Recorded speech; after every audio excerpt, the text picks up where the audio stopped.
mātou ngā mokopuna me ngā tamariki o te kapa ko Mataura. A tēnei mātou kei mārua wai. Te kāreti o mārua wai e parakatihi ana. E rangi, kua parakatihi e mātou ki ngā kura katoa o mārua wai. Ai, anei tō mātou nei kāinga o mārua wai tēnei. Nā te hopori tonu te karanga, nā rātou e puta atu te karanga. He hiahia nō rātou, kia whakatū ai anō te kaupapa o Mataura. Tuatahi ake ko te whakamānawa i Watāta nā morehu, nā rātou anō tēnei kaupapa. Tuarua, ko te mana motu ake. Koira, ngā mea e rua e kawea nei e mātou, ki te whatārangi i tēnei wā.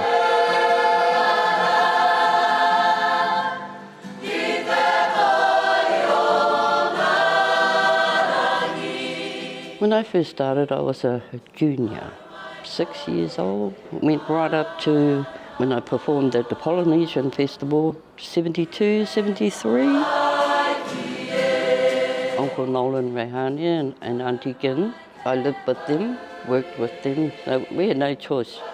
You're in the group, work all day, go home, no shower, straight to practice. It was not quite 6 months ago that Matu decided that we're going to start the team. Oh my God. Ka reo rua has its pros and cons. Kua roa nei te wāu, te pirangi te tū ki te tau taku whānau, tā te take, nā rā te i whakatoi te kākano o te aoka, o te ao haka, te ao Māori i roto i au. Nā reira e whai te tū ki tāra tēnei tā.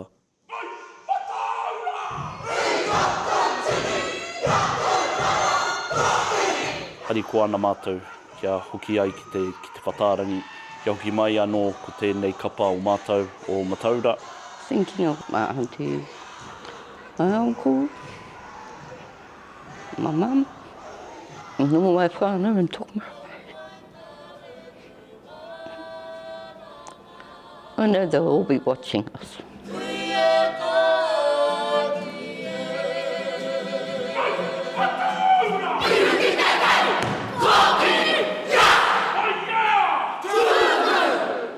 Shake it up.